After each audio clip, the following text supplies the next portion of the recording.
All we've got to do now is to start pumping.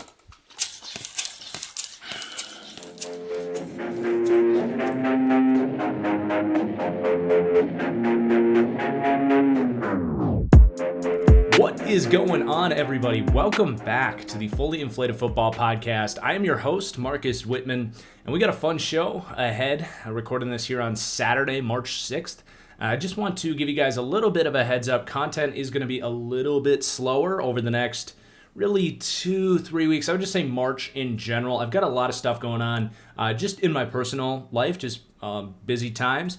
And on top of that, I am really trying to dive into my draft evaluations. I've got, like 150 players done, but my goal is to have well over 400 come draft night so that I really am well-versed in all of these prospects come May 29th. So that does not come without a cost, and that cost is time and less content. So just a heads up on that. I have not forgotten about you guys. I know you guys look forward to my weekly content. Not that there won't be stuff. It's just going to be less than you normally see on this channel. And the podcast itself is not going to be really sticking to that Wednesday upload schedule, at least kind of the next 6 weeks or so, I would say, just with the way things are at the moment. So just a heads up there. And then on top of that, I want to ask something of you guys.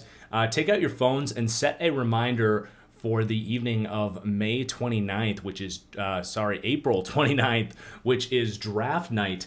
I'm going to be doing a full draft coverage here on YouTube, and I would love it if you guys would join me for that interactive draft coverage and reactions, get my analysis on every single pick. I know we've got a lot of options out there to consume the draft, but I take a lot of pride in the work I do leading up to the draft and would love to hang out with you guys. It's a ton of fun, answer some questions on top of all of it. So I will see you guys on YouTube for draft night. Just want to remind you that that is happening. So let's go ahead and hop into the show. We got a fun one ahead. We are going to be reacting to the controversial quarterback rankings by Chris Sims, the analyst for, I believe, CBS and the son of football commentator legend Phil Sims.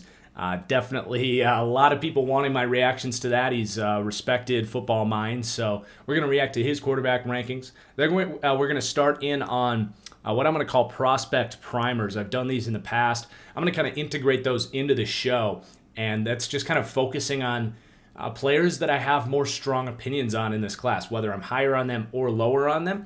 And then my goal is to let those kind of populate onto YouTube as more additional individual content, because I said I'm not going to be around as much these next few weeks. So that'll be fun. We're going to do 5 guys I'm higher on, 5 guys I'm lower on. This show is definitely going to be becoming more and more of a draft podcast as we lead up to the draft. And then I'm going to get into the mailbag. I think I got 28 questions, so I'm going to let my patrons kind of carry the load a little bit for some of the topics for the show today.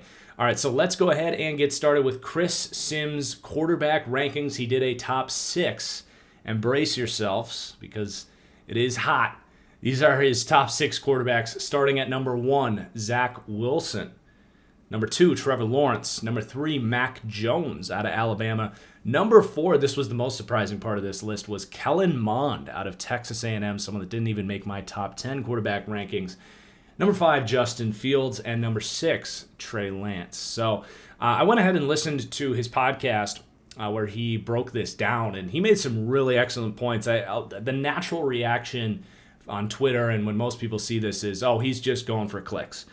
Well, the reality is Chris Sims, I don't think there is a football mind out there that's actually been more accurate on the quarterbacks themselves, going back to the Lamar Jackson, Josh Allen draft, really the last 3 drafts. He has been very impressive as far as trusting his eyes and not buying into the public consensus on these guys, and kind of just going with what he sees and calling it without really letting public influence sway him too much. So I don't look at this list and say, oh my God, what an idiot. I look at this list and say, okay, what is he seeing that I'm not seeing? Not that I'm necessarily going to change my rankings, but he's got a really good eye for this stuff. So I do respect Chris Sims. For example, he had in the 2018 class, he had his number 1 quarterback was Lamar Jackson. His number 2 quarterback was Josh Allen.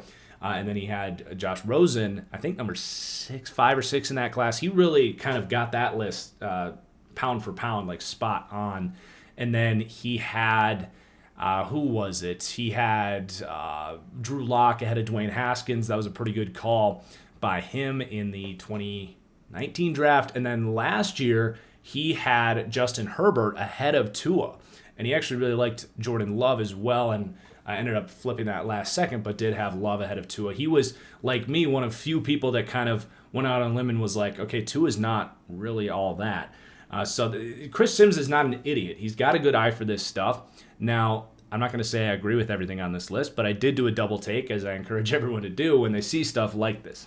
So let's go through it just piece by piece. So number 1, he has Zach Wilson number 1 over Trevor Lawrence number 2. And I've been flirting with this idea going back to January. I mean, I was definitely ahead of the curve as far as saying that, yeah, Zach Wilson's the number 2 pick in this draft. Like, the gap between him and anyone behind him and Lawrence is really significant. And I said, like, 3-4 weeks from now, that was like the first week of January, I said it's going to be pretty consensus that Zach Wilson is number 2. His tape is just absolutely phenomenal. It's similar like Joe Burrow last year. He's just sharp going through his reads. He makes accurate throws on the move. He's got a strong arm. His pocket presence, his footwork is unparalleled to anyone in this class, and frankly unparalleled to most collegiate prospects. So, I mean, other than the concern about like injuries, which we've heard before, there's really not any significant knocks on Zach Wilson other than, I guess, level of competition, which to me, I don't really care about level of competition.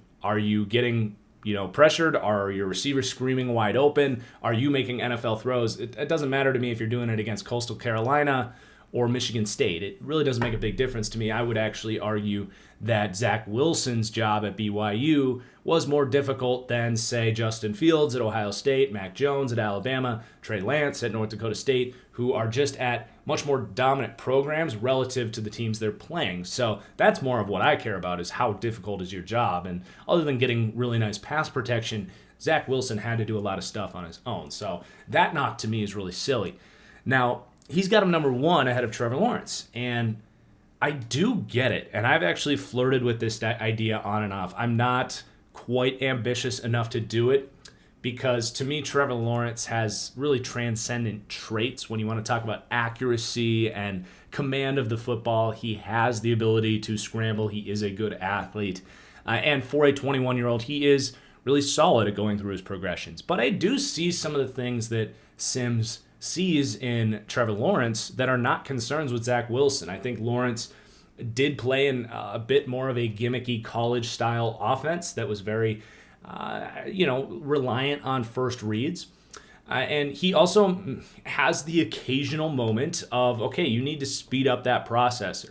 Like, you need to be able to recognize this first read not being open, get through this a little more. He did force some things over the middle of the field. I think he has a similar trait to, say, Jimmy Garoppolo, where he has difficulties sometimes noticing underneath linebackers, especially on those RPOs. He trusts his arm to force it through the kind of first, second, intermediate level of the defense, that he can squeeze it through there, and linebackers will pick balls off. They'll get hands on them, deflect balls up. There's definitely parts of Trevor Lawrence's game that I see that say, okay, he's got to improve those things. Whereas Zach Wilson, when you watch him, you're really just sitting there saying, okay, level of competition and injuries, but what about his game? Does he truly need to improve? There's really not a whole lot, to be completely honest. So I've said it for months that the gap between Zach Wilson and Trevor Lawrence is much closer than even the gap between Justin Fields and Zach Wilson. I've flirted with the idea. I've even said that my gut tells me Zach Wilson's going to be a better pro than Trevor Lawrence. So I'm not going to disagree with Chris Sims on this. I will, in that I'm not changing my rankings. I'm still going to have Lawrence 1 because I just think his arm is special. I will say I disagree with Sims in that he said that Lawrence's accuracy was inconsistent. I would really strongly disagree with that. I think Lawrence has excellent command of the football down the field. He can really put the ball wherever he wants, whenever the hell he wants. So I'm going to disagree pretty strongly with Chris Sims and say that he needs to take a deeper look into that because all the analytics support that as well. Even if just the film itself would tell you that Lawrence is incredibly accurate. So I would disagree pretty strongly about that point about Lawrence. But as far as Wilson 1, Lawrence 2, he's not the only one that thinks this, and this is far from the most outlandish thing on this list. It's bold, I'll give him that, but I've heard other people say it. I've thought about it myself, so I do understand this, and I'm not really going to tell him he's wrong for saying this. My gut tells me that Zach Wilson is going to be the better NFL quarterback than Trevor Lawrence, even if I just can't, I can't get my brain to go there, because I just think Lawrence as an eval is just a tiny bit ahead as far as the upside and the physical traits, because it's not like Lawrence has a ton of work to do as a passer, even if he has another year or two of growth before he can get to that level that Wilson's at on the mental side of the passing game. Then he has Mac Jones 3. And this is a little harder of a sell, but I, again, understand it, because his tape is way better than Justin Fields or Trey Lance's tape. So I do understand that. What's happening here is just the difference between physical upside and what is the guy right now.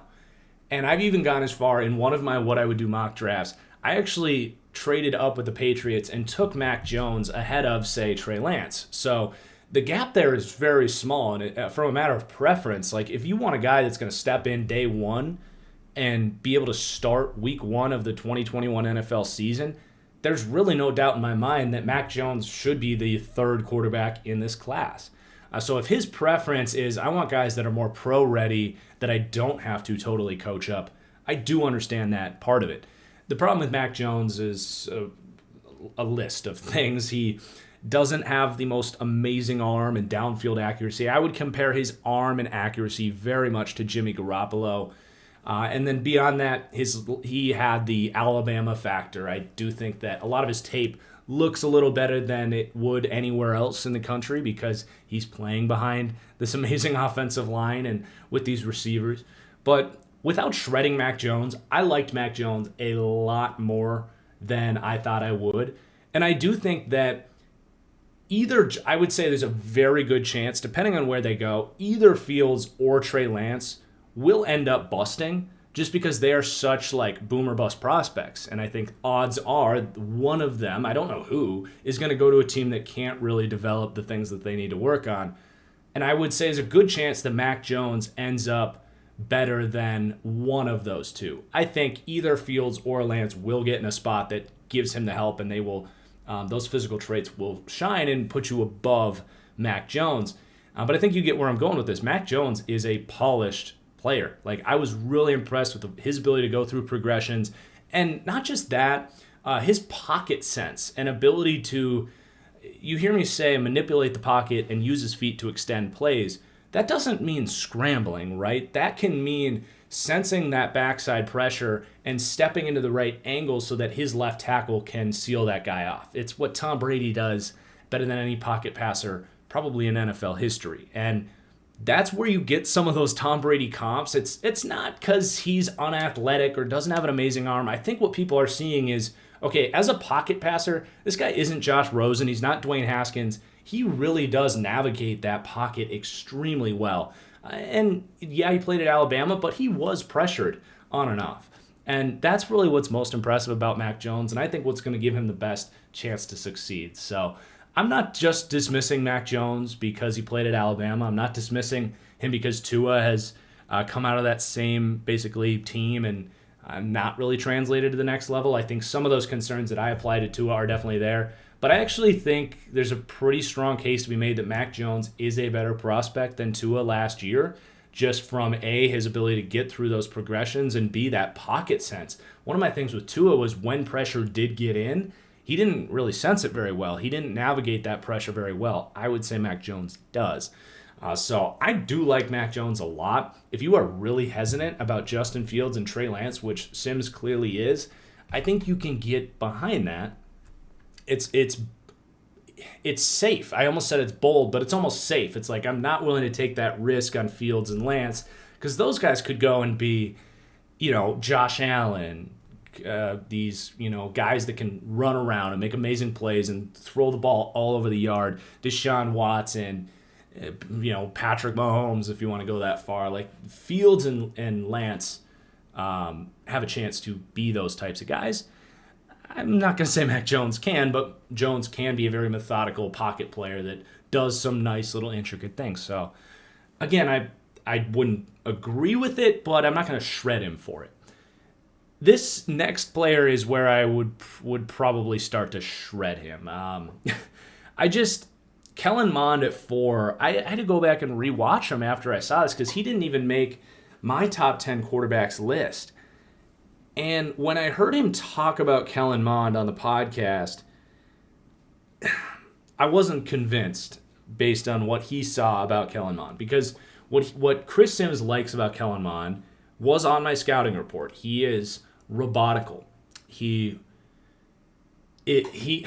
Man, how do I want to say this? Because I almost compared him to like Dak Prescott, Marcus Mariota. It's a little bit of that, where he's a brilliant quarterback as far as recognizing coverages, getting through those progressions quickly, and getting rid of the ball quickly. He is what I described on my scouting report, a quick trigger quarterback. But the problem with Kellen Mond is not the structure, like with Fields and Lance. Like, I don't have a question about his ability to kind of see a defense, know what the correct read is.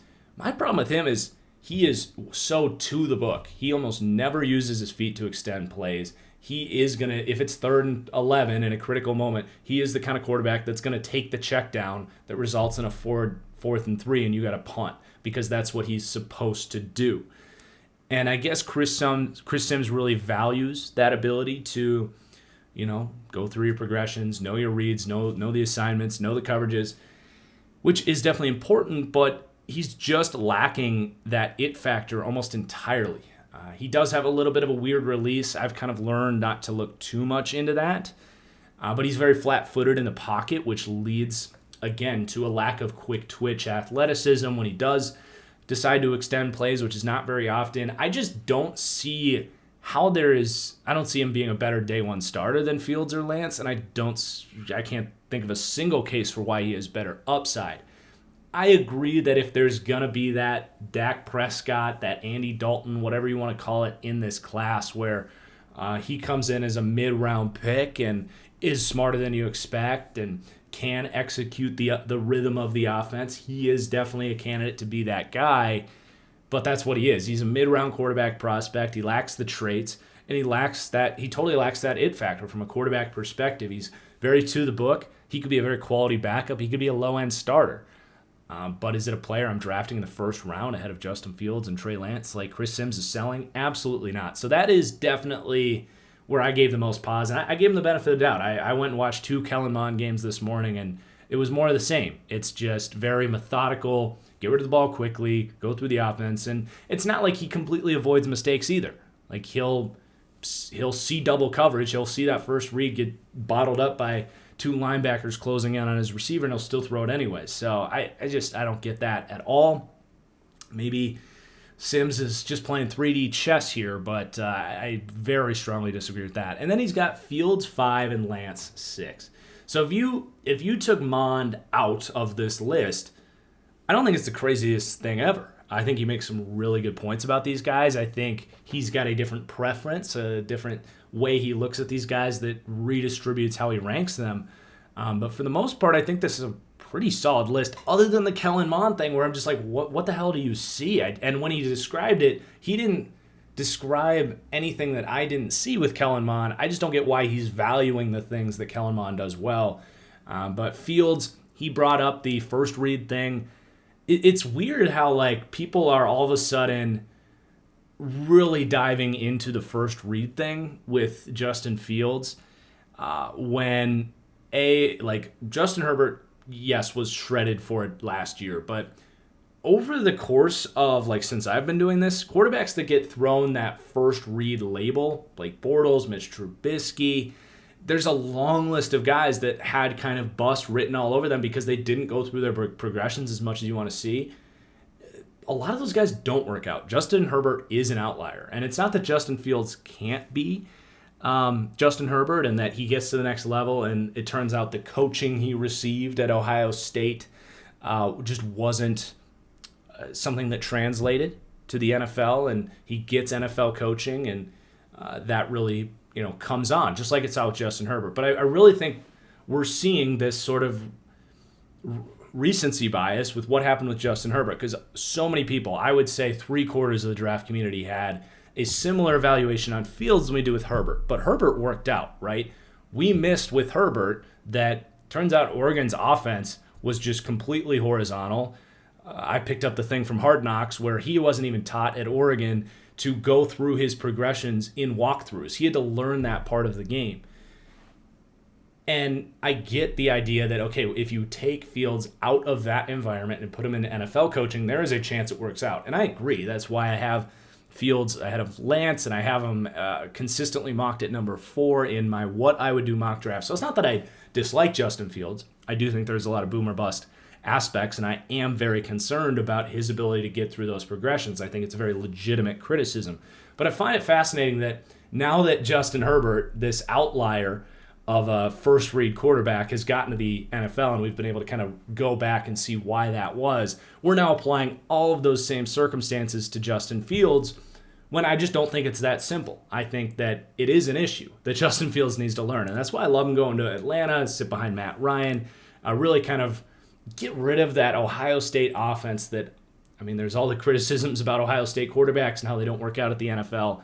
I think there's something to it. I think Ohio State's offense is weird and very collegey, and you see it in Justin Fields' tape. Like, they have such confidence in him to get elite protection and those receivers to win on those option routes that they just don't teach these guys how to go through progressions. It doesn't mean they can't be taught those things, but it does mean that the ability to go through reads in your progressions is not currently there. So, again, I like Justin Fields, and I like him more than Trey Lance, but that gap is very teeny tiny. Trey Lance a little more different in that he's got all the traits, he's accurate, and he's kind of this blank slate because he had more games in college where he threw less than 10 passes than he had games in college where he threw more than 20. So there's just this blank slate with Trey Lance. My gut kind of leans towards Trey Lance personally, but I do think Justin Fields showed a lot more good tape than Trey Lance did. I really do struggle with those two, to be completely honest. But as far as where Sims has them, I can't really fault him for having Mac Jones ahead of Fields and Lance. To put this in contrast, on an 8-point scale, a lot of you guys have seen my grading scale that I've evolved this year to match the way the NFL does this on an 8-point scale. So to put this in comparison here, I have Trevor Lawrence number 1 at a 7.18. Then I have Zach Wilson in the 7s at 7.09. So those guys are in the kind of elite of the elite prospects in this class. They're going to come in as top 6 or 7 grades overall for the class. Whereas Justin Fields at 6.52, that's going to be more in like the 20 range, I believe. I need to put up like my big board or whatever. But that, 6.52 for Fields. Lance immediately behind him at 6.51. And that 6.5 category is more of the boomer bust range. And then just behind them, I have Mac Jones at 6.47. So there's only a 0.05 grading gap between Justin Fields at 3 and Mac Jones at 5, whereas I had a larger distribution of 0.09 between Wilson and Lawrence, who are both, 0.57 ahead of Fields. So that's just kind of the distribution there. I do think that cluster of Fields, Lance, and Jones is very close in a matter of preference. So for the most part, I actually like Sims' rankings. It's just the Kellen Mond thing that I can't get behind. So that was fun to kind of break that thing down. Again, I think too many people jump on anyone that has a different opinion when it comes to draft season. And I think it's important to kind of look a little deeper. What are they seeing that I don't see, especially someone that is very respected like Chris Sims? I don't think he's being clickbaity. I really don't. I think this is what he believes. And I've had moments with guys like Kellen Mond. I really have. I really liked, who was it in the Baker Mayfield class? The Washington, Luke Falk. I really liked Luke Falk, and I put him at a time ahead of Baker Mayfield. I have a feeling that come draft day, this is going to change. I think Fields and Lance will pass up Kellen Mond. Just like what happened with me, I eventually pushed Luke Falk down to be like QB7 or whatever behind all those QB6, behind all of those true first-round players. But it happens. You see a guy, maybe you catch their best games, you really fall in love. Another guy was, oh man, who was it? Let me look this up real quick. It's the backup he's from Virginia. I think he's on the Falcons. Luke Benkert, I think it is. Maybe I just have a thing. Kurt Benkert? Let me see. Is he still on the Falcons here? Doesn't look like it, but I think it's Kurt Benkert. I really liked in his class and then slowly saw more and more and turned him off. So I do think that's not going to hold up with Kellen Mond at 4, but for the most part, I'm cool with these rankings. So that was fun. I'm going to take a quick break. We're going to get into the prospect primers and then the mailbag. So now we are going to begin my prospect primers, and my goal is to chop a decent amount of these up into very short YouTube clips to be my prospect primer series. But these are basically going to be guys I'm higher on, guys I'm lower on, players in the upcoming draft that I have relatively strong opinions on. So let's go ahead and start with the 5 guys I'm higher on. I will probably do this again. Definitely give me some feedback if you're on YouTube here to kind of, if you like the style here and anything you want to see me do differently here for this. But yeah, here's my prospect primers on 5 guys I'm higher on. Jalen Darden is a really fascinating wide receiver prospect in this class, and I am definitely much higher on Darden in this class. I've got him currently as the 10th receiver in this class, and he was a part of my top 10 receivers video. But this dude is just so insanely quick. He eats off the ability to make guys miss. And in a receiver class that has a lot of guys like this, right? You've got Kadarius Toney, you've got kind of Amari Rodgers, but Elijah Moore and Rondale Moore.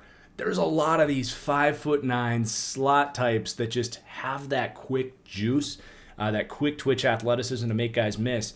But he really stood out to me. There's moments where it's just like he shouldn't be able to move in the directions he does, just shaking dudes off of crazy angles. But it's not just that. That quickness translates to his route running, especially once he kind of shakes press coverage, where I do have concerns if he's going to be this outside vertical threat.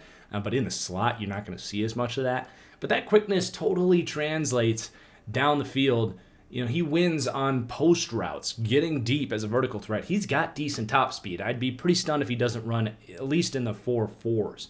And you look at guys around the league with shorter profiles succeeding like this, as much as, what's his name, Deontay Harris for the Saints, who was like the focal point of their offense in the divisional wild card, or the NFC wild card round against the Bears, who have a great defense. They were running their offense through a 5'6" receiver. I think for a creative offense, I think Jalen Darden's going to be a total steal in this class, and frankly could get pushed down into the 3rd, 4th round in reality because of how deep this class is.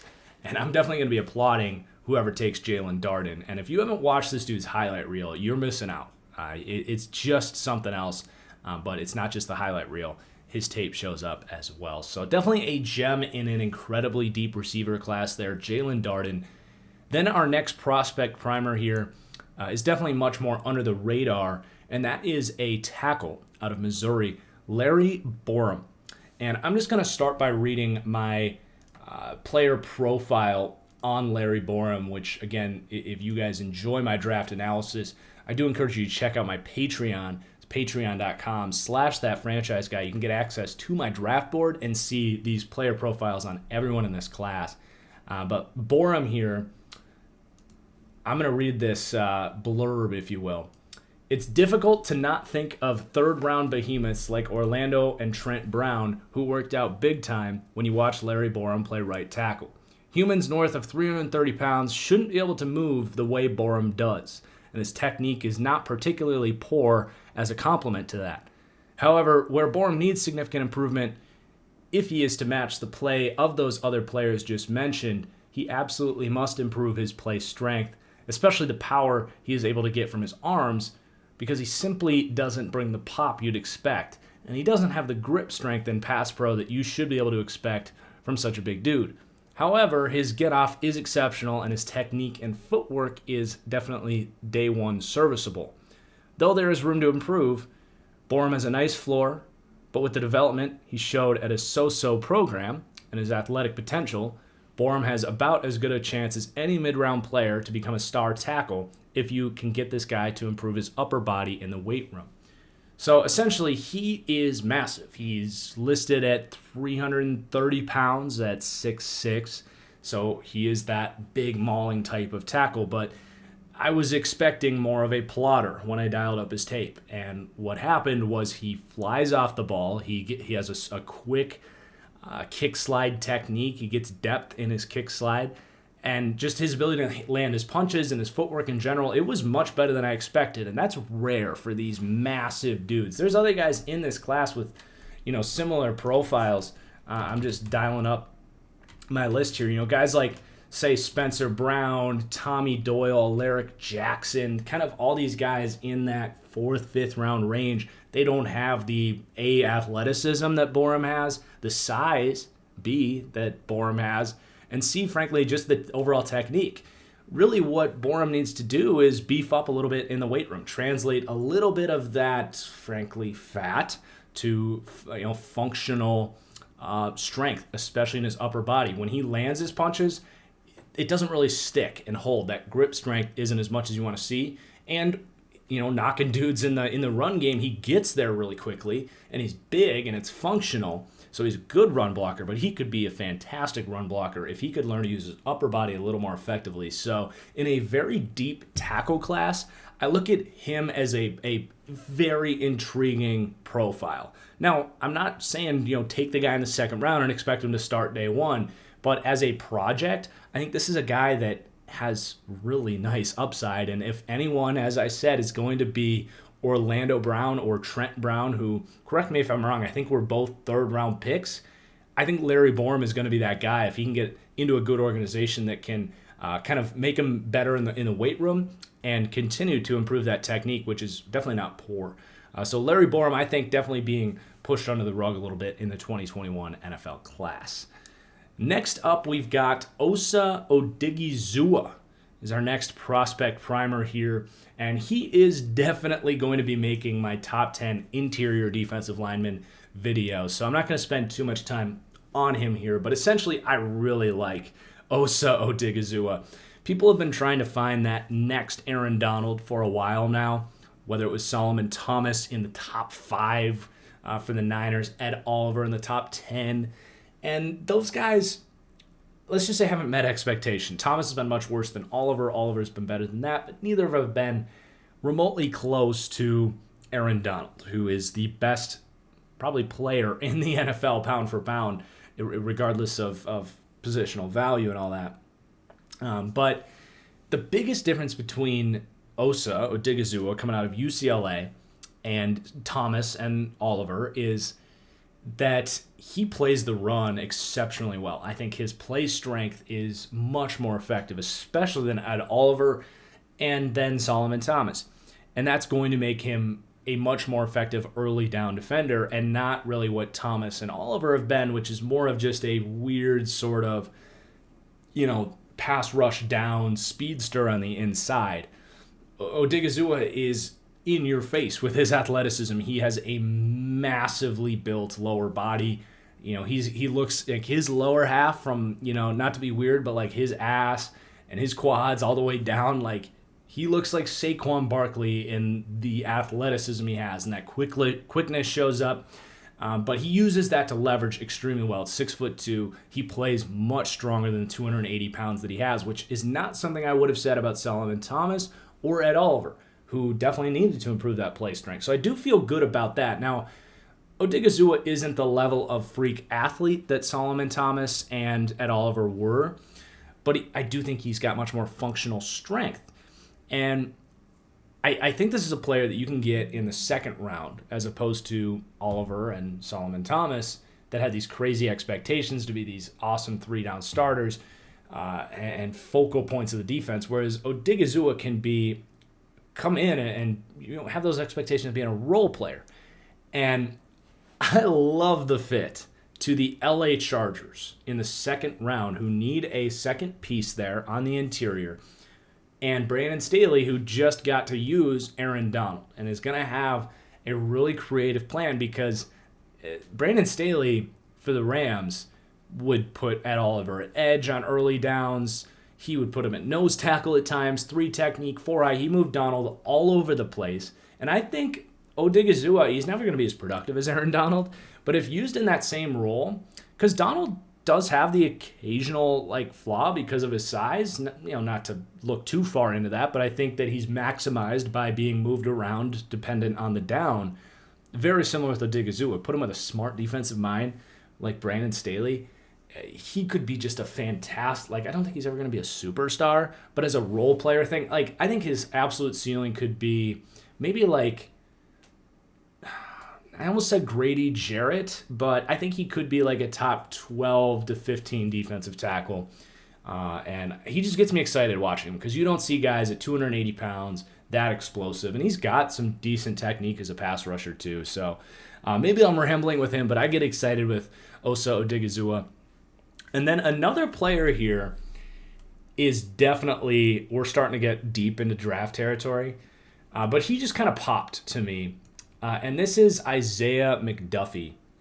And I'm going to read his little blurb here. McDuffie is a fast and aggressive young linebacker.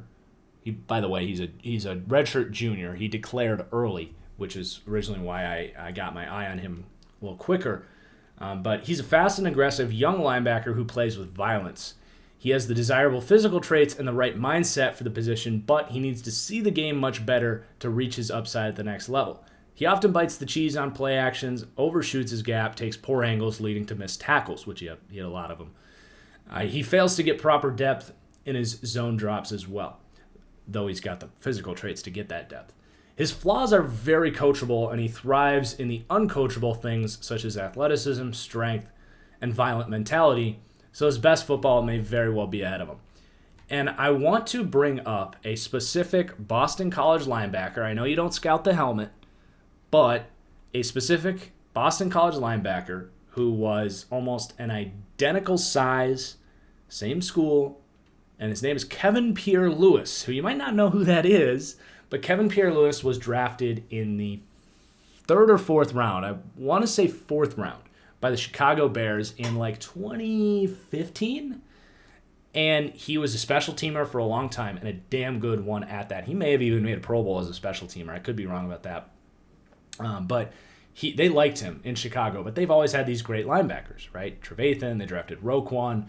I don't know, Urlacher would have been gone, but the Bears have always had quality linebackers that are a young, kind of raw. Kevin Pierre-Louis was never able to grab that job by the horns, and I obviously don't think Isaiah McDuffie is going to be a day one starter here. But Kevin Pierre-Louis in 2019 ended up getting a lot of starting reps because of injuries there. I think it was Trevathan went down, and Pierre-Louis finally got his chance, and he was one of the highest graded linebackers in the NFL in 2019. The Washington football team signed him on a value free agent contract, and he was awesome there. And I think Isaiah McDuffie coming out is literally the same player. I think he's got 4.5 speed, if not that, low 4.6. He's violent. He's going to be just disgusting on special teams. He's going to fly down and be an awesome cover player. And if he makes plays on special teams, the coaches are going to invest in that guy, just as what happened with Kevin Pierre-Louis with a good team with the Bears. So I look at Isaiah McDuffie as kind of that 3rd, 4th round freak athlete linebacker you take a chance on. I don't think he'll ever be as good as Fred Warner, for example, but Bobby Okereke, kind of in this mold. We've seen a lot of these guys, kind of 3rd, 4th round picks, just raw athletes at the linebacker position.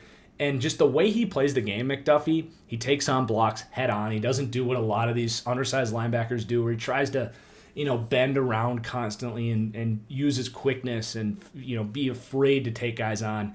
He'll light you up. He'll take on blocks. He's physical. He just popped to me. His grading profile, not all that great. But he declared early here. He's clearly getting good advice from the NFL that they've got their eye on him. So it's a player that I don't think many people are talking about. But I think in the right situation, he could turn into a very quality mid-round linebacker. Not someone I'm counting on starting right away, for sure. But definitely a high upside linebacker you can get in the mid-round. So he's kind of one of my guys. And then the last guy I want to talk about is another player that is going to make my top 10 corners list, and that's Asante Samuel Jr., who I am just way higher on. I think he is, in reality, going to be somewhere between Darius Williams, who was a breakout star for the Rams, and Jair Alexander, who is one of the best corners in the NFL. So you kind of meet in the middle there. I think he can be a top 18 corner in the NFL. Obviously, the son of Hall of Fame corner, I think he's a Hall of Famer, Asante Samuel. He's got like the most interceptions of all time for a corner, I think. So like his dad, if he's not in the Hall of Fame, he probably should be. I'm sure he is. But anyway, he's the son of him. And that athleticism, the genes are there. His quickness, his long speed is absurd. Now, he's shorter. I think his dad was also shorter. And NFL teams and scouts, like they always have this aversion to shorter corners. And I get it. In certain systems, it makes a ton of sense. But we're in an era now that in the right scheme, we've seen a Darius Williams at 5'9" dominate because he is quick and smart and has outstanding ball skills and basically plays a lot of cover 4, off cover 3. Yeah, you're not going to ask him to press dudes, get in their face, even though Asante Samuel is not afraid to do that. He's very physical. I think he's every bit of 5'10", which is certainly tall enough. But play that off-cover system, cover 4, where he can use his high IQ. Because I don't think there's a player in this class that, with their eyes on the quarterback, other than maybe Patrick Surtain, has a better understanding of the route combinations that are coming his way, combined with the quickness and ball skills to jump on things. And he's just, I think because of his size, and there's these 3 freaks ahead of him with Surtain and Farley and J.C. Horn, who are all 6'1", lengthy athletes, where Samuel's only 5'10". I think that Asante Samuel is getting slept on in this class. I think in certain systems that play a lot of that cover 4 that we just described, Asante Samuel is going to be my number 2 corner, potentially even my number 1 corner. I think his skill set butts heads with Caleb Farley a little bit. So if you're looking for that kind of, it's very consistent with like the Vic Fangio system with a lot of kind of cover 4, cover 3 off coverage. That I would probably go, some order of Surtain, Farley, and Samuel. I think they're all great fits there. But if you're in a system that likes to run a little more man coverage, mixed with some of that off zone, I think Asante Samuel can make a case to be the best man corner in this class just because of that speed and quickness. He's going to be able to stick with guys like a Jair Alexander, who is also, kind of the absolute ceiling for an Asante Samuel. But I just love his play. Love his player, Asante Samuel. I think with his combination of genes, development track, high IQ as a player, and just overall athleticism, I think he's an incredibly high floor player, but also a very high upside player. And I find it strange that, I think one of the mock draft websites, the Draft Network, I think they have him like the 130th player in the class or something like a late 3rd round pick. Like, no way. I'm taking Asante Samuel anywhere from 17 to 35. I think he's definitely a first round candidate. If you get him anywhere in the 2nd, I think it's a total steal. So I'm definitely higher on Asante Samuel. I just get hyped up watching his tape because I think it's the most well-balanced tape out there from start to finish, other than probably Patrick Surtain. So definitely one of my guys for this draft, Asante Samuel. All right, now we're going to get into 5 guys that I'm lower on for the 2021 class. So let's go ahead and get started. Chaz Surratt, a linebacker out of North Carolina, is a player that I'm lower on in this class because he just doesn't have the athletic traits. He's smart, but he's not overly physical, and he doesn't get a ton of depth in his zone coverage. I don't get excited watching Chaz Surratt. I think he could be a quality starting linebacker. He could be an LB2. But for a player that's being discussed in the 2nd round, even the 3rd round, I just think that's a little high for a player that I just don't see the upside in a class that's really swimming with upside at the linebacker position. So I actually have a 5th to a 6th round grade on Chaz Surratt. He came out and ran like a 4.7 240 at his the House of Athletes combine, which is not good because everyone's running like 4.2s and 4.3s, it seems. If you come out and run a 4.7, which in the modern NFL just doesn't really translate. So my comparison for him is Neville Hewitt, who is a similar build for the New York Jets, who's been around the league. He's played valiantly when called upon to start, but just never really been like a high upside player. So I'm just going to wrap up reading my blurb on Chaz Surratt. He's a shorter, stockier trench warrior type with powerful hands.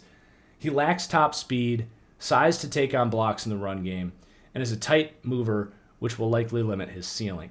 That said, he's a smart player, not just dissecting runs, but breaking down route combinations to do what he could in coverage despite his limitations and being asked to play a limited role in coverage. So like he wasn't asked to drop very deep in coverage. So there might be some more there as far as his coverage instincts that weren't really unlocked because they did ask him to play kind of that, think like Devin White role where he's just kind of hovering around the line of scrimmage, playing tough run defense, spying the quarterback, blitzing a lot, which he's very good at. His technique as a tackler at the point of attack is clean, and Surratt can be a day one impact on special teams and as an early down rotational backer. So he's a run defender, right? But he's an undersized run defender. And how far can that really get you in the NFL? I don't know. I don't think it gets you very far. I think it can get you to be Neville Hewitt at best. So I'm definitely lower on Chaz Surratt. I've only done 10 linebackers, and he is the lowest grade I've given. So I still have like 30 players to get through. I don't think Chaz Surratt is going to make my top 10 linebackers when all is said and done. So definitely a player I'm lower on. And then unfortunately for the Surratt family, I'm also much lower on Sage Surratt, his brother. So Sage Surratt is one of the slowest receivers in this class. And I'm going to start by reading his blurb because this is a player that had a lot of hype that is very quickly falling away, but I don't know if the hype has taken him as low as I am. So I have him as a 5th to a 7th round projection. My comp for him is blue-collar Laquan Treadwell, so take that as you will. But Surratt is a tough and thick receiver who will need to dominate contested catch situations and develop chemistry with his quarterback on timing routes to succeed as a starter at the next level. His lack of physical traits is eye-opening as he rarely runs away from anyone, struggles to beat press, and doesn't elevate for the catch well. He does, however, offer the traits you look for in this type of receiver. He blocks very well, is nasty after the catch, and is not afraid of hand fighting before the catch. If used in more of a big slot role at the next level, his lack of separation ability against corners can be sheltered and his strengths can be maximized. So he's basically like N'Keal Harry. He doesn't run sharp routes. He lacks the top speed. He doesn't beat press. He's just an easy cover for anyone. And yeah, he's got decent ball skills, but he also has a lot of drops and doesn't win as much as he should for a big-bodied guy. I just think there's such a long list of these 6'3", 6'4" receivers that offers such a similar skill set. And if Sage Surratt goes really anywhere before late 5th round, I'm not going to see the value in that pick. And I think people are slowly kind of waking up to this and pushing him down and down and down. But certainly from the get-go, I did not understand the top 10 wide receiver hype for Sage Surratt.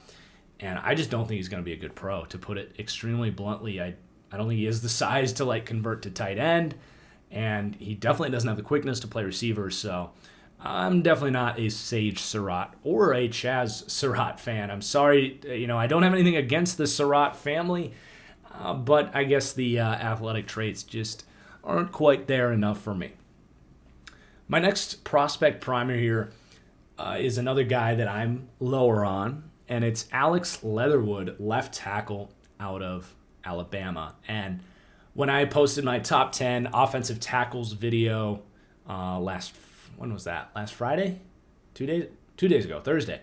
Anyway, when I posted that video, lots of comments saying, "Where is Alex Leatherwood?" And it's not so much that I super hate Alex Leatherwood. It's just this is a super deep tackle class, and to be very blunt, I don't think he's a tackle at the next level.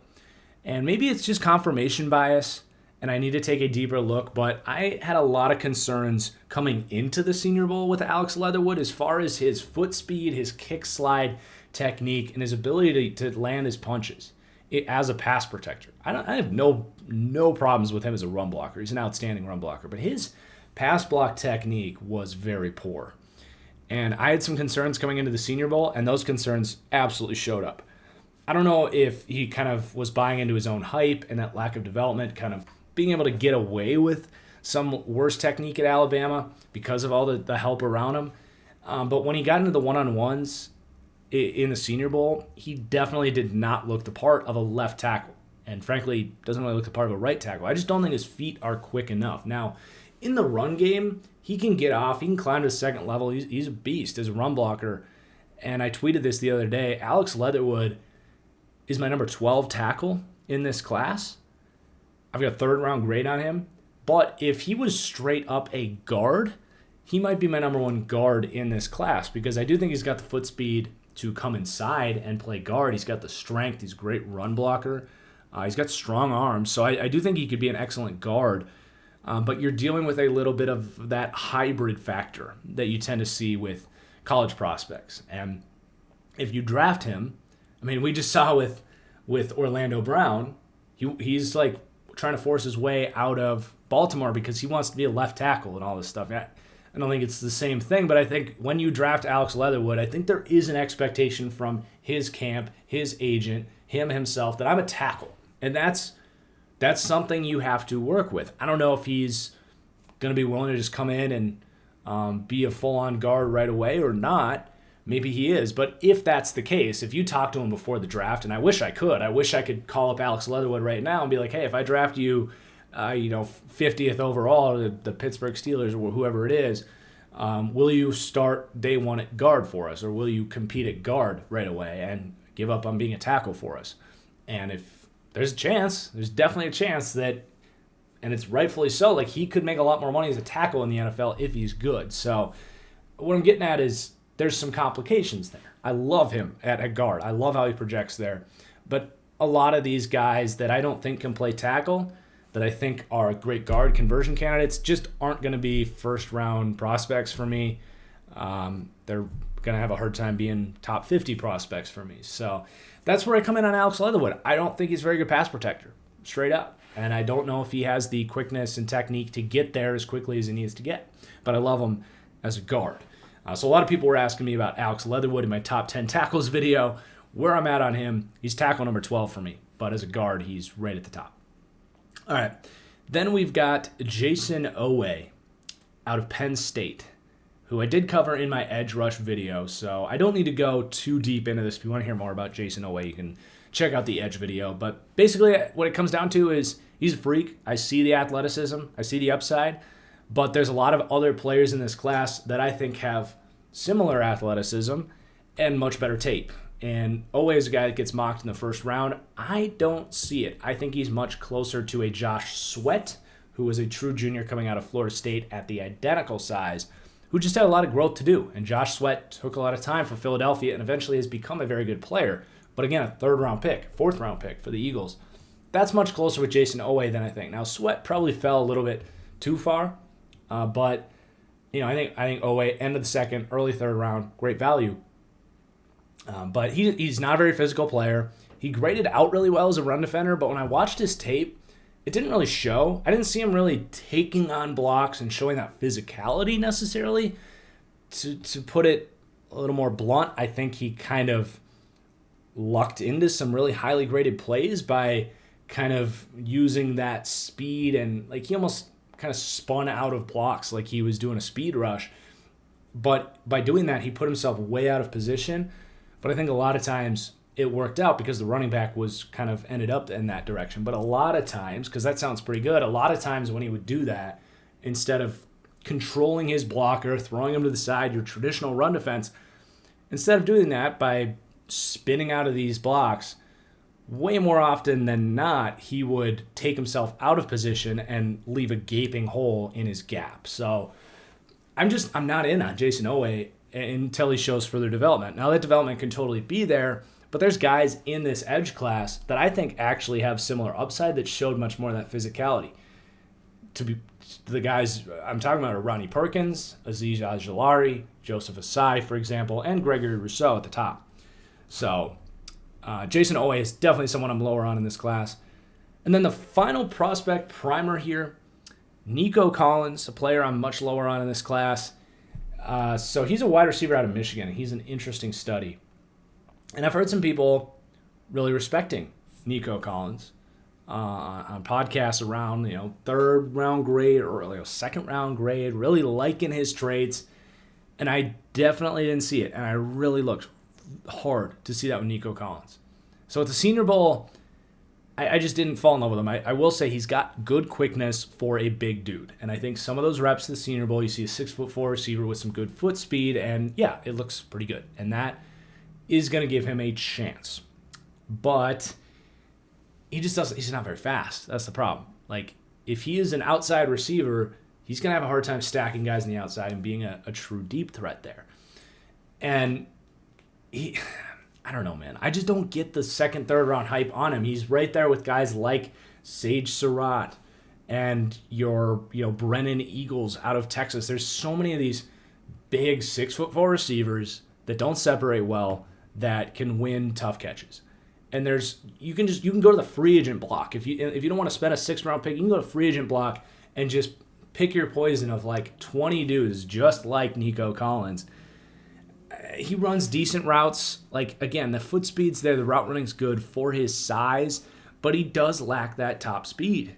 And he's not a threat after the catch.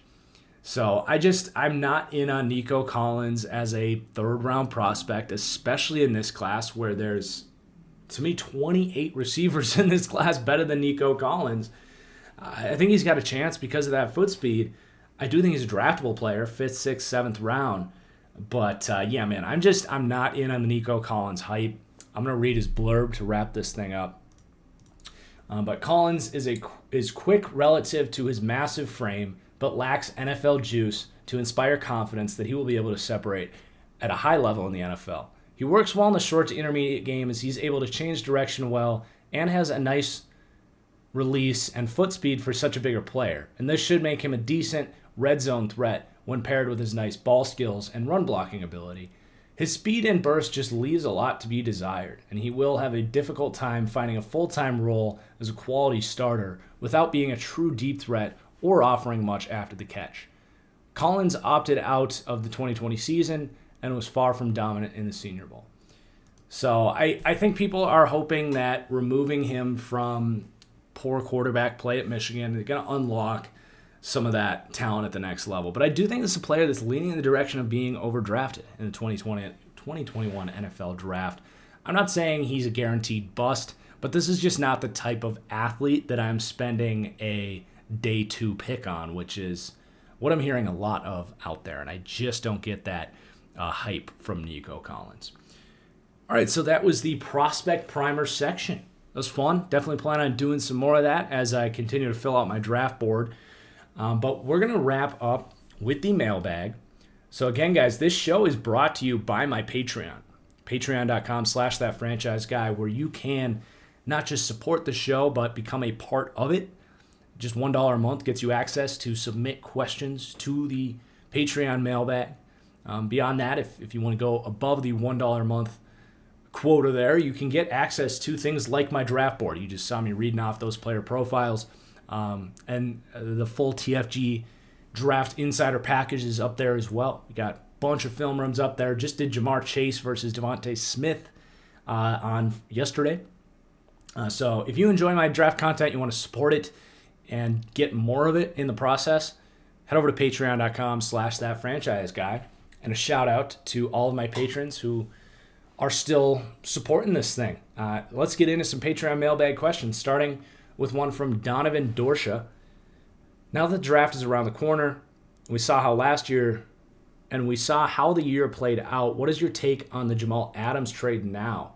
As a Seahawks fan, it sucks not having a first-round pick this year, even knowing how good Jamal is. Yeah, the main reason I liked the Seahawks trade for Jamal Adams, because in a lot of team situations, I would have been a little more critical of them and saying that's a lot to give up for a safety which is just, it's not a huge value position. I think corner, edge, a top defensive tackle, excuse me, quarterback, receiver, safety, it's difficult to be a high impact player. So a lot of teams I would have been more critical, but in the Seattle Seahawks case, they spent a lot of time drafting third round prospects with first round players anyway. So why not get a true, top 5 in the draft talent in Jamal Adams? I still think it's going to be fine. He battled a lot of injuries and he didn't have the best year, but I think when the draft is gone, you'll be happy you have him. I still think it's a decent trade for Seattle. I'm not too worried about it. But it has lost a lot of that luster. I agree with you there. All right. From Spencer, what are your favorite and least favorite positions to evaluate? I think receiver is my favorite. I just think I've got a good track record with the receivers. Receivers and quarterback are the most fun to evaluate. Just matter of preference. I think the least fun, I actually enjoy offensive line, but it's not the most fun. Interior defensive line isn't my favorite. Linebacker isn't my favorite because, to be completely honest, you'll go a full game for a linebacker, and there's just so many plays where it's just like they're just not doing anything that changes the play. And the more linebacker you watch, I think the least you like the position, because it's true. It's just really hard to impact the game from that position. You'll make splash plays for sure, but a lot of linebacking play is just going through the motions. And I don't know. Linebacker's kind of less exciting for me. Now that I have all 22 film for the first time, I'm really excited to get really deep into the corners, but I want to see those 40 times to be more official before I really get into the corners. But I would say my favorite is receiver and quarterback. Least favorite would be linebacker and interior defensive line, I would say, are probably my least favorite. Interior defensive line, you see a ton of double teams, and it's just like, okay, well, he took out a double team. Like, he wasn't going to win that rep.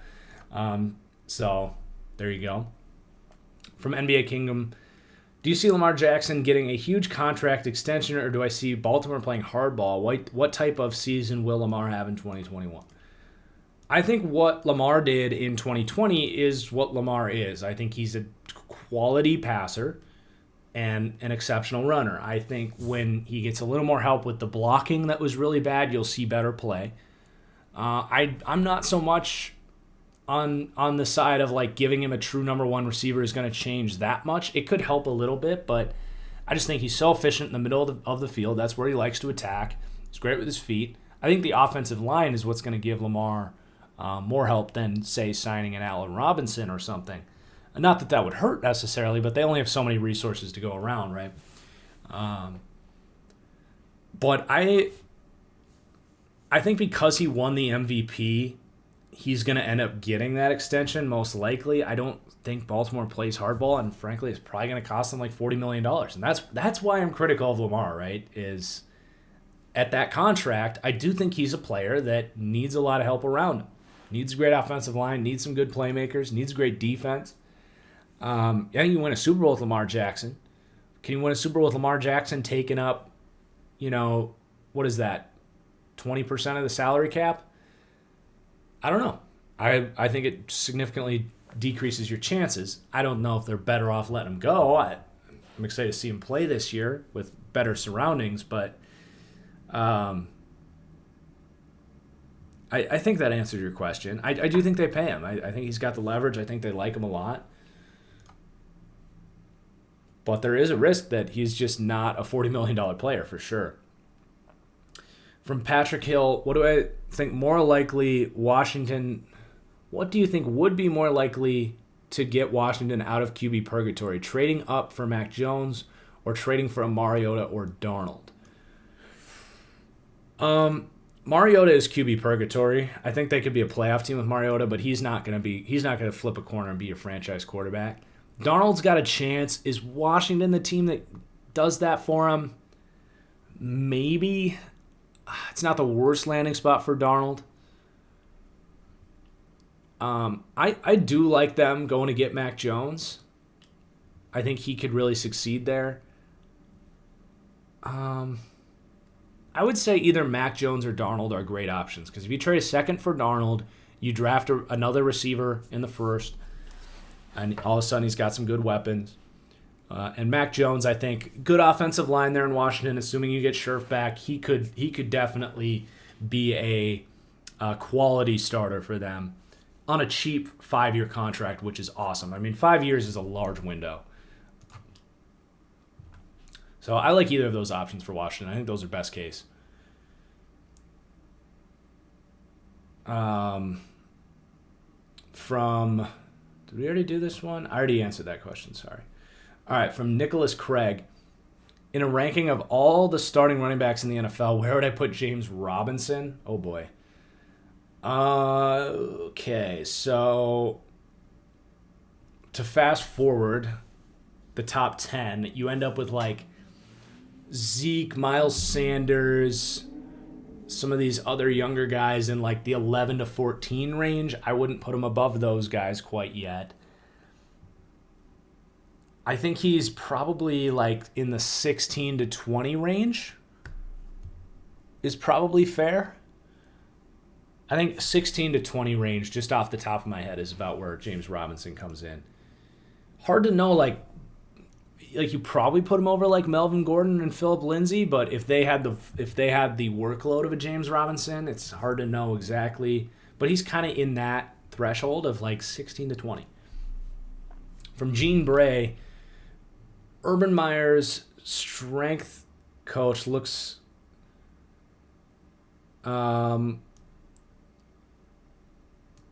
so basically the whole story with the strength coach that got hired, but I think this is outdated because I think he's since resigned.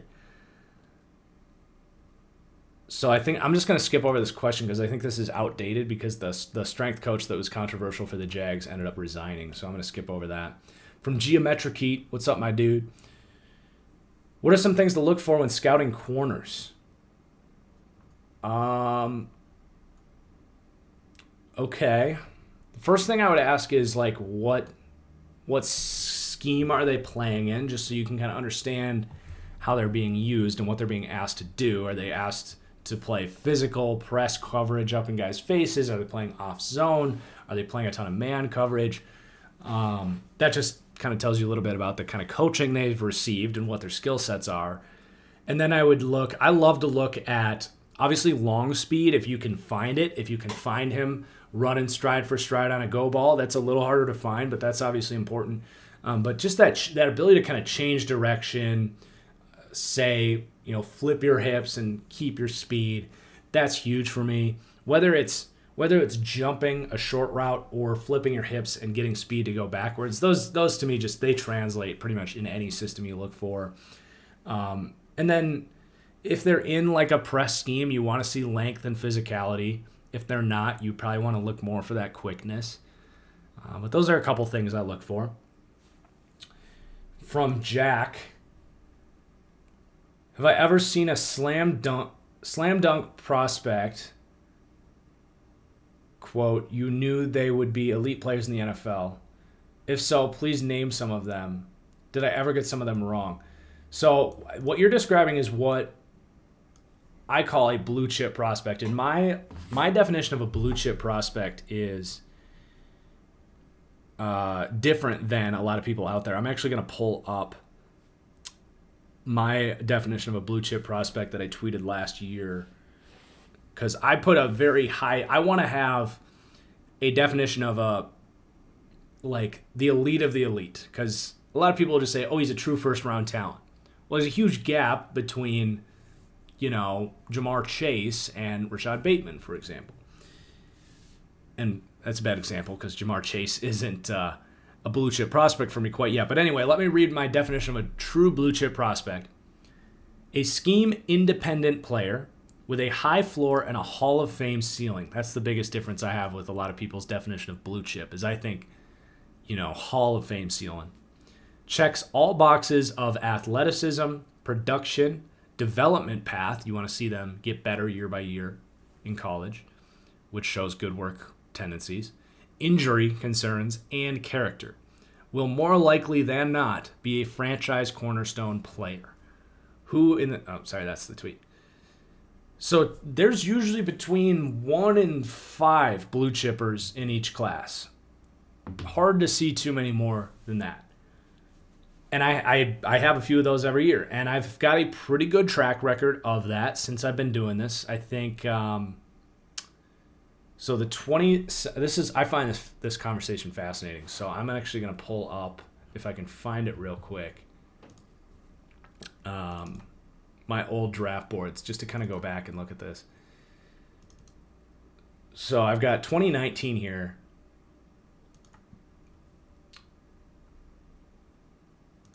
I had my 3 blue chippers were Nick Bosa, Quinnen Williams, and Ed Oliver. I actually did not have Kyler Murray it's really hard to be a blue chip quarterback prospect as much as I liked him. My draft value on him was first overall, but I did not have a blue chip grade on him. So obviously I was wrong on Ed Oliver. I thought he was going to develop some of that play strength, but that's a good reminder that if there's something there that's not there, I probably shouldn't make him a blue chip prospect. I think I fell in love with Ed Oliver and saw that development track and expected him to only get better at the next level coming from Houston, which isn't the best program in the world. But I would say that I missed on Ed Oliver as a blue chip prospect. But Nick Bosa, definitely worthy of that blue chip profile. And Quinnen Williams, I think, is getting there. I think he got derailed a little bit by some off-field concerns. The Jets are just a garbage organization. But Quinnen, I think, is well back on track. He was very underrated last year. So 2 for 3 there. And then I don't have my 18 draft board. I can't find that, but I do know that I had 4 in that class, and I think I did really good there. I had Saquon Barkley was the best prospect I've ever evaluated, and he's been awesome. I had Derwin James, who fell to 17 in that class. He's a blue chipper. He's just been a little injured. I had Roquan Smith, who took a little longer, but he has come along, and he has totally worked out. I would say he has fit the billing. And then there was one more in that class. Let me see, because I know I had 4. It might have been, I might have had Sam Darnold, but let me make sure it wasn't someone else. Because Trevor Lawrence is the first quarterback I've considered giving a blue chip to. Because I don't think I gave it to Bradley Chubb. Yeah, I think it was Sam Darnold. And that gave me PTSD from giving it. So that was my very first full class that I did. Oh, no, it wasn't. It was Quentin Nelson. Yep, you guys can check me on that, but I'm pretty sure I did not have Sam Darnold because I remember saying, no quarterback should really be a blue chipper. Because much as I like Darnold, there was still some risk there. So I'm fully confident that it was not Sam Darnold after I said it. It was Quentin Nelson was the other one. So all 4 in that class worked out. And then that was it. Those were the 4. Wait, no. We got to do last year's 2020 board. Last year I think I just had 2 last year. Yeah, I only had 2 last year. Last year was Chase Young and Isaiah Simmons. And the jury's still out on Simmons. I think the Cardinals are kind of working him in, but just like Roquan, he took a little bit of time at linebacker. And Chase Young, obviously blue chip. So I would say Ed Oliver is of the 4, 7, 9 that I've had, and we'll see what happens with Isaiah Simmons. We'll see what happens, but I think I have an 8 out of 9 hit rate on calling guys blue chippers, which is pretty damn good. And then this year, I'm still trying to figure out if I want to do it with Trevor Lawrence. I think I probably will, but I think. And then Kyle Pitts is another tough one because of the position he plays. It's just a little harder. But I think right now, the only guy I'm confident saying will be a blue chipper is Penei Sewell. But even then, it's he didn't play his final season, so it's a little more difficult there. So we'll see when all's said and done who I have as my blue chippers. I'm not quite ready for this class to say that. But very fascinating question. I had fun diving into that. So thanks, Jack. All right, from Joe Woods. Why do we think the Chargers signed Chris Harris to then trade Desmond King? Was it really an upgrade? Wouldn't make sense to keep trying to develop King while saving cap space. They're a little bit different. Chris Harris is much quicker, able to man guys up. He can Chris Harris can actually play outside corner, whereas Desmond King can't. So I think they felt like they had room for both, and I think they were very right to say that. I think Chris Harris in the new system for Brandon Staley is going to be awesome. He played that sort of system for Denver, so I think their skill sets are very different. Would be my answer to that. From Chris Hain, could Tua's ceiling be Drew Brees? The thing with comparing guys' ceilings to like Tom Brady, Drew Brees, it's not very realistic, because like those guys were like, I get it, physically speaking, yes, Tua has some very similar physical traits to Drew Brees, but Drew Brees is an all-time work ethic dude. Like, in the building at 4 a.m., just attention to detail, out the ass. Like, Drew Brees didn't become Drew Brees because he has a similar physical skill set to Tua Tagovailoa. So, in theory, anybody's ceiling could be Drew Brees or Tom Brady. In theory. But I just don't like that comparison, to be honest, just because when it comes to like Tom Brady and Drew Brees, like freaking grab let's pull up our draft class. Like, let's grab freaking, Kellen Mond, like we talked about earlier. Kellen Mond's ceiling is Tom Brady if you want to do that, but that's just like such an outlier in the process. I compare him much more to Jimmy Garoppolo, Tua, who I don't think has Drew Brees' work ethic. I don't think most quarterbacks don't, other than Tom Brady. So I'm going to say no to that. I don't think Tua can be a top 5 quarterback all time. From Ty, I recently watched older videos of you where you spoke about how you were high on Nate Stanley. What is my stance on Nate Stanley now? Yeah, I liked Nate Stanley as a 4th, 5th round prospect. I thought he was one of those kind of mid-round prospects that I would take a chance on. We just don't know. We haven't seen anything from him, but I like some of the things he did. I think he'd be a quality backup, and maybe even be kind of that Nick Foles, like, low-end starter. I wasn't high on Nate Stanley as like taken to be a starter, but I definitely think he's in a good spot there with Minnesota. I don't think my opinion on Nate Stanley has changed too much. Okay, from Luke. With the rise in the use of nickel and dime formations, how important are coverage skills for modern linebackers? Very, very dependent on scheme. And even within the scheme, what role are you playing? I would say look at like the Tampa Bay Buccaneers have kind of provided a great modern example of a modern defense, because they have their 2 starting linebackers, right?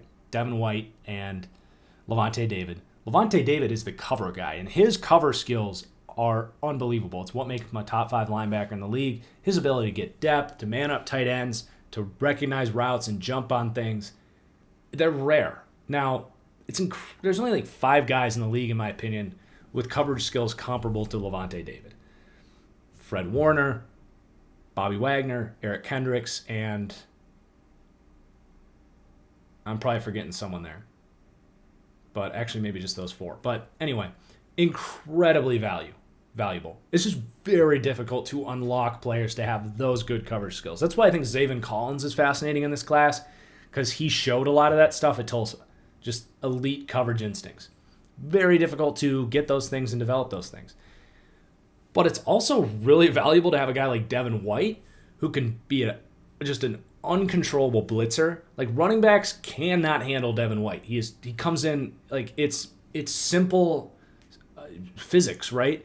If you're 240 pounds, you run a 4.4 40 and give you every bit of that immediately, and you're strong.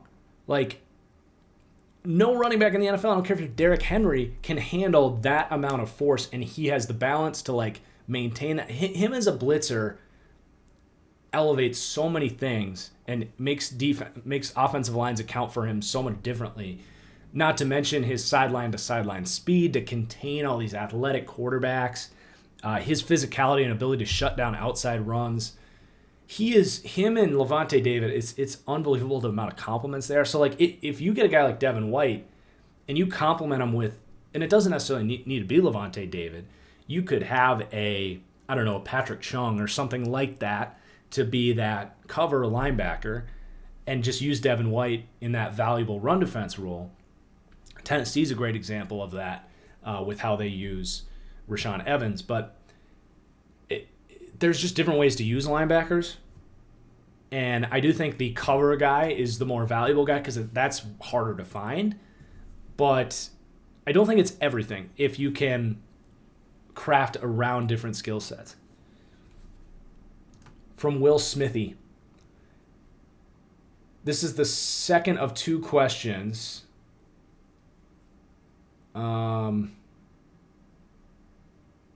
But given the Kyle Van Noy news, the other question is above. Okay, so let's go up here.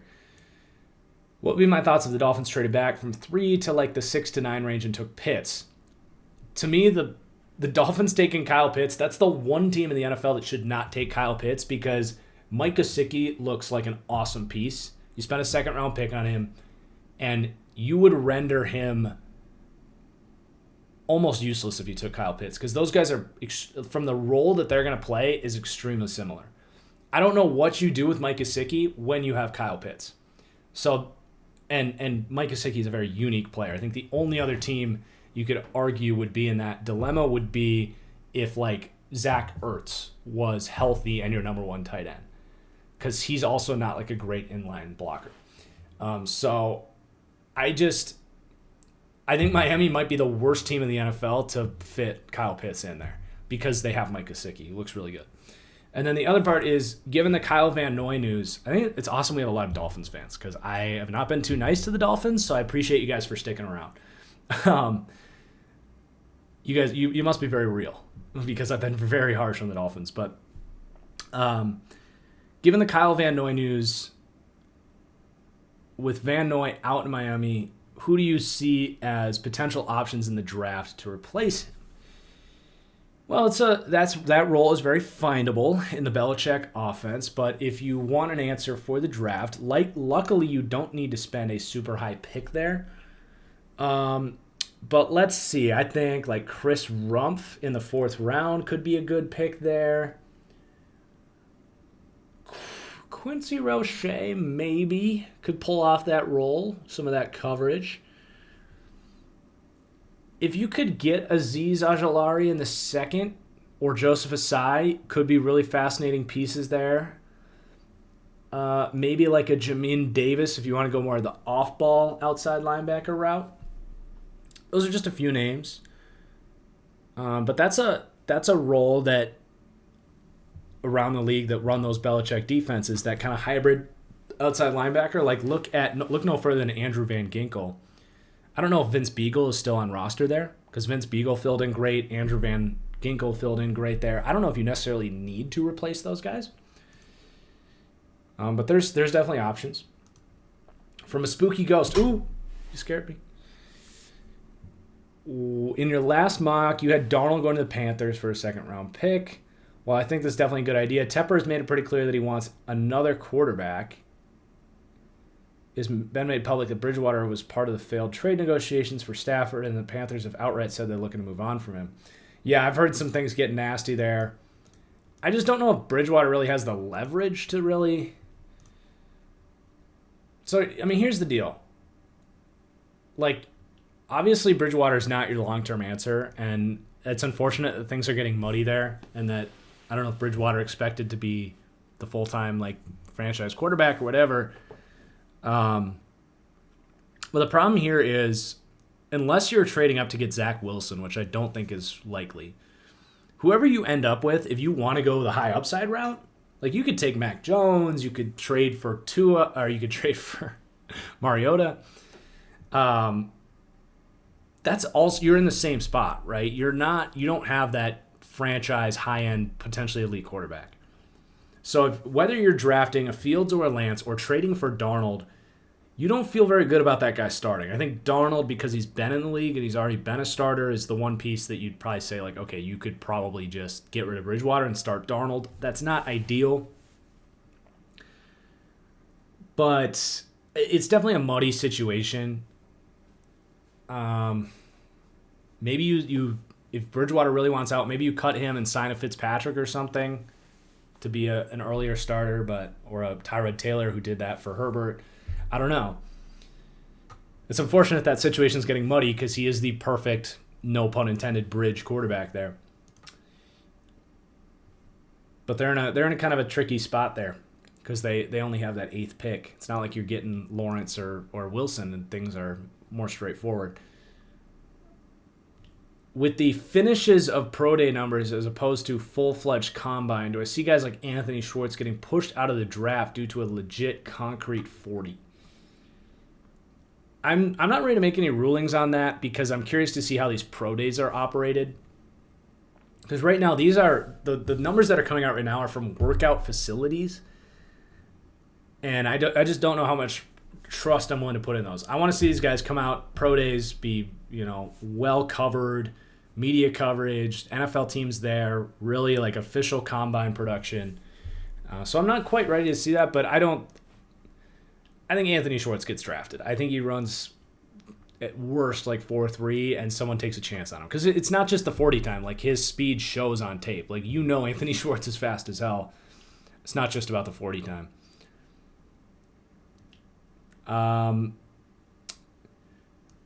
This is a Madden question. Did I see the leak of coaching trees for Madden 22? Sounds like they're finally making big changes this year. Yes, absolutely. Legitimate reason to be excited for Madden.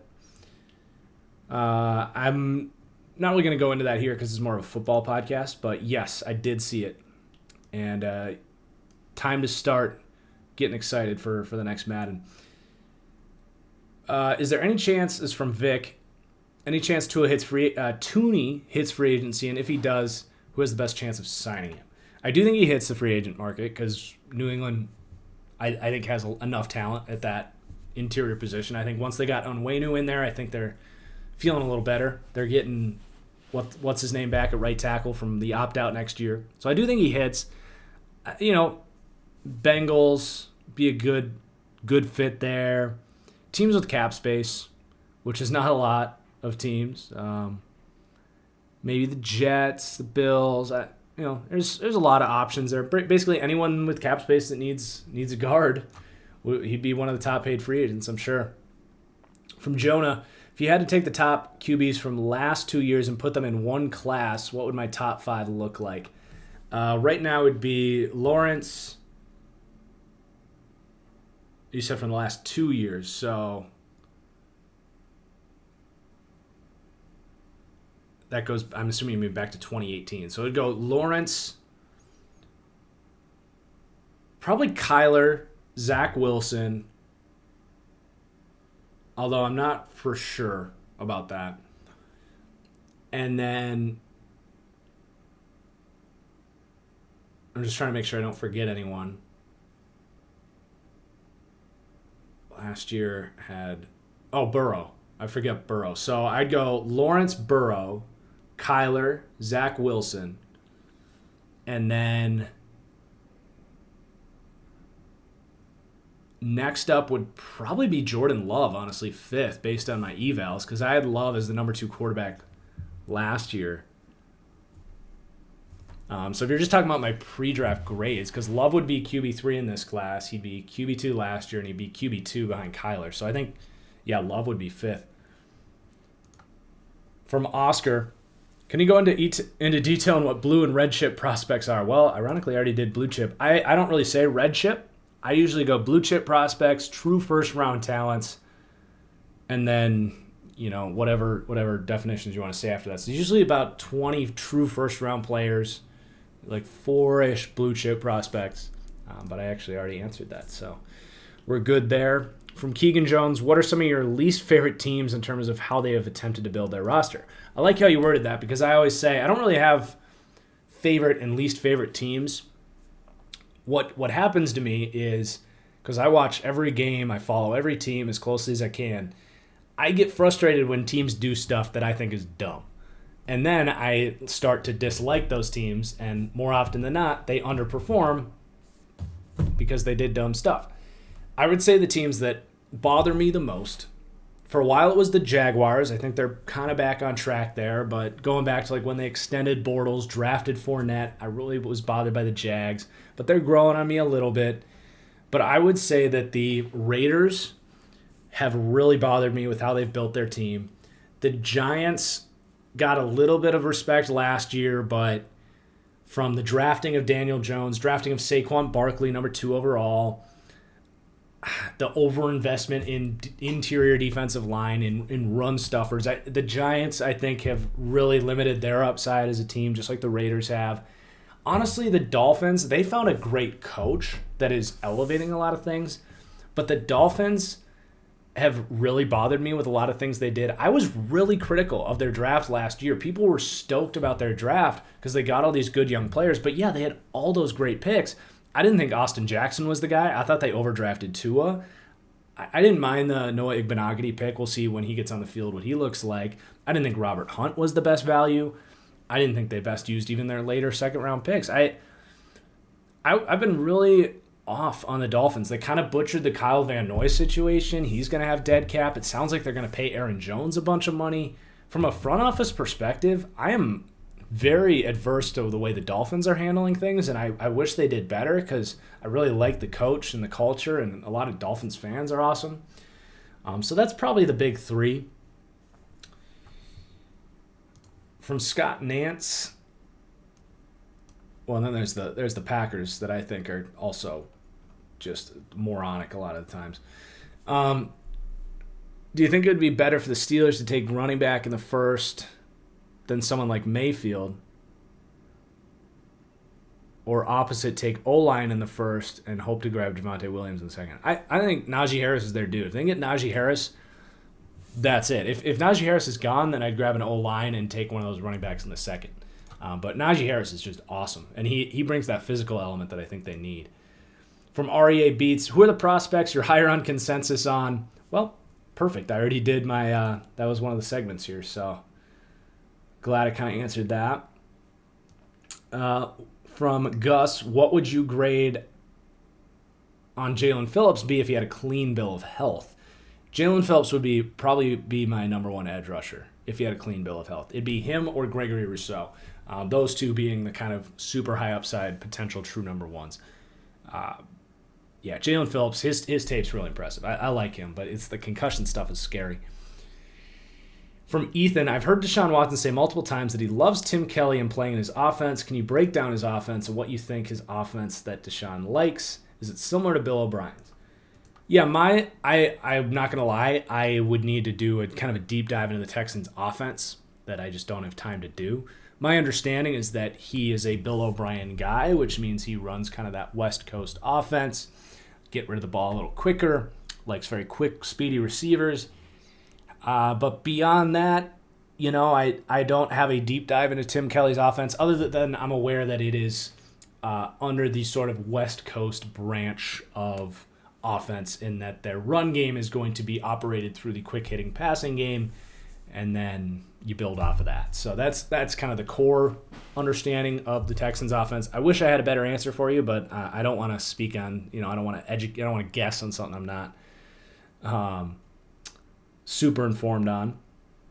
From Alex Rockus, more Madden 22 excitement. Yep. Finally getting some franchise love. Love to see it. We did it as a community.